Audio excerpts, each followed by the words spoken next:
Hey everybody, Jim Powers with MaryvilleSaints.com and Saints Vision, and we are rolling out a new series here. We had a chance to talk to a lot of our great student athletes over the summer while they were at home, but now that we're back on campus and, trying to get back to some sense of normalcy, we're going to be spotlighting a lot of our outstanding student athletes from all classes. But, wanted to get Casey on during the Saints at Home series, but schedules just didn't work out. So what a better way to kick off our Saints Spotlight series than with one of our outstanding student athletes from the women's track and field team, Casey Berberich. And Casey, first off, congratulations on the success you had in the winter last year, and also some of the accolades you received for your academics here in the over the last couple months. But talk a little bit about how the season ended, for you. And it's such an interesting story. It's a story that, we wish never happened. But talk a little bit about how everything came crashing down for you and for Don Jackson down at Indoor Nationals. Yeah, sure. Well, happy to be here. Thank you for asking me to do this video. We were in Birmingham, Alabama. We had been at the facility for about 2 days, just training, getting our equipment ready, everything like that. And we went out to lunch, dinner the day before the meet was supposed to start. And that's when we pretty much find out Nationals is no longer going to happen. So we had been down there training. We've been interacting with all of the athletes that had already been down there. And then now it's like you're like 12 hours away from competing. You're one night's sleep away. And, oh, by the way, it's not going to happen. So pretty much changed all of our plans. My parents came down. Unfortunately, they drove down and they got to Birmingham right about the time we found out that the meet was going to be canceled. So from there, we just packed up all of our things. We spent the night and then we hopped on a plane in the early morning to get back to St. Louis because everything was starting to go crazy. So, to hear that news, especially you're on site and you and Luke and Tyler Harrington on the wrestling team, you guys were on the same boat, basically. You were getting ready to compete for a national championship, and then, you literally get told you have to go home because this is, what was that? What was the first, 1,000 things had to be going through your mind at that point, but, pinpoint like one of the major things that was going through your mind at that point. I think the major thing for me was that, as a PT major and being in healthcare, I understood that this was probably a good thing. Like, I hadn't interacted with every single student athlete that was there, every single official of the meet, or every single coach, and there were already going to be no visitors. So I understood that this was probably the right thing for the health of everyone. Like, it was the safest thing. That was kind of in the back of my mind. However, another part of me thought, we were already there. Like, we had already been training with some of the other athletes. We're so close. Just let us do it, rather than, because you have, this is nationals. People are from all over the country. Why send us home when we were so close? No, I totally get it. And I mean, we sat here in the office and we started seeing it. I got the email. Then, Coach Brigham texted me, and Chuck was actually in the same boat. He was getting the same info for wrestling. And so we're sitting here like, wow, this is, and then obviously it turned into, a lot bigger and a lot of different moving parts. And that'll lead me to my next question. How were you able to keep your studies going in the spring? Getting your grade points the way they are, earning some outstanding things through your academics, COSIDA, and through the Track and Field Coaches Association. How was the pivot from being here at Maryville on the ground to doing everything virtually? It was definitely like a huge change of pace. I mean, my day had to be structured a certain way when I was going to class, when I was studying for class, when I was eating, how many hours, how many minutes did I eat before I was able to train? I pretty much had that down to a science. I mean, we had been competing, for the semester and training for the fall semester. So when we got sent home, it was kind of like, oh my gosh, I have all of this time. Now what do I do with it? Luckily, I was able to make the switch, and it wasn't hard for me. I guess just having some online classes throughout my academic years kind of held me to the standard of, you have stuff to do, you better get it done, don't wait.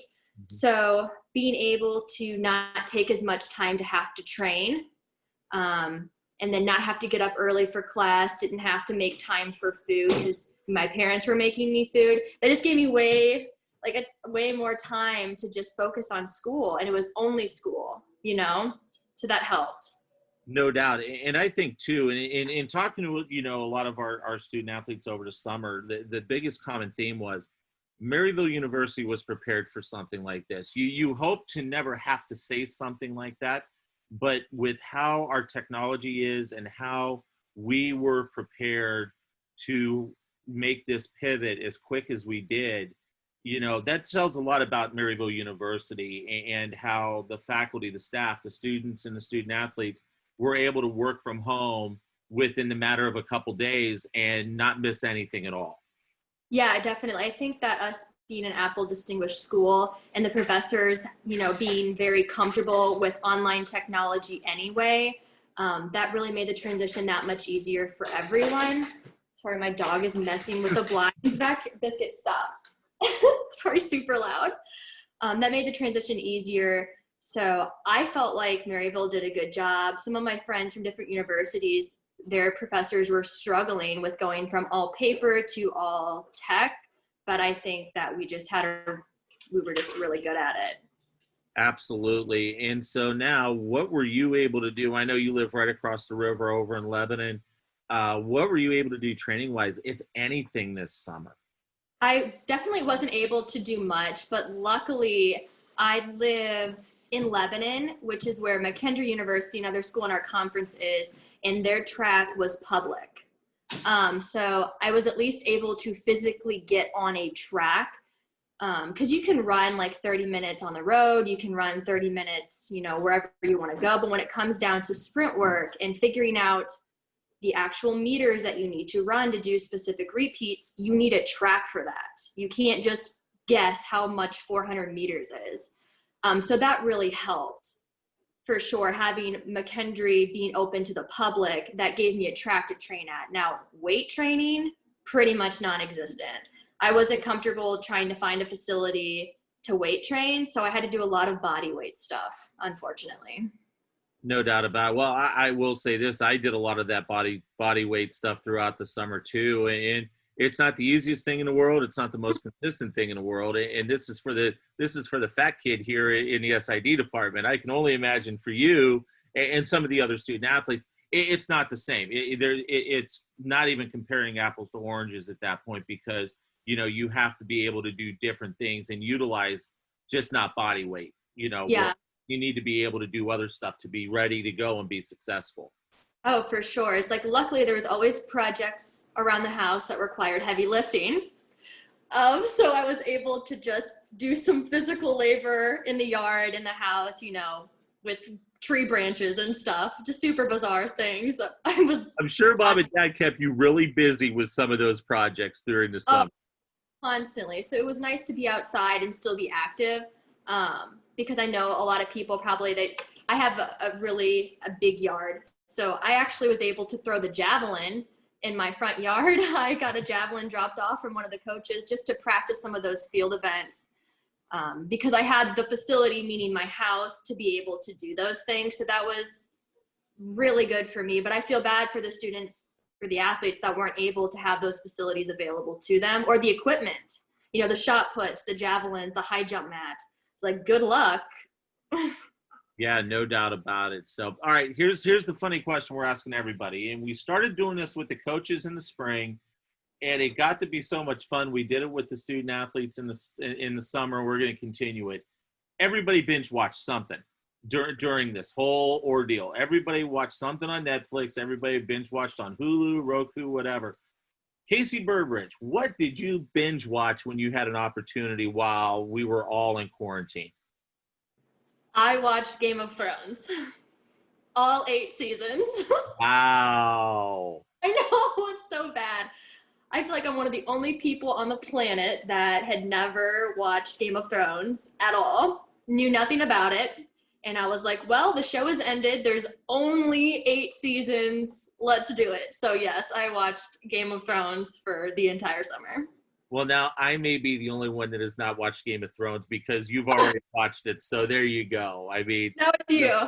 yeah, so it's all me now. So just not going to do it. I was actually caught myself binge watching a lot of like the old Top Chef, series and Mhm. I Can't You and those kind of things. So, that's what I was able to binge watch over the summer. But now there's no binge watching. We're back at it, and No. glad to have you back on campus. It was glad to see you this week with headphones Yeah. and all that stuff. So, but thanks so much for the time. We really appreciate it, and I know it's going to be a busy fall getting ready for the indoor season. We wish you the best of luck, and I know we'll catch up with you during that time. Well, thank you so much. Casey Berberich joins us as she gets herself back on campus and back to the books and all that kind of great stuff. And they'll start training here in a couple weeks for the indoor season, and a lot of great things we're going to hear out of our track and field programs here over the next bunch of months. So we want to thank Casey for joining us. For Casey, I'm Jim Powers. Thanks so much for tuning in to MaryvilleSaints.com and Saints Vision. Have a great week. And as always, go Saints.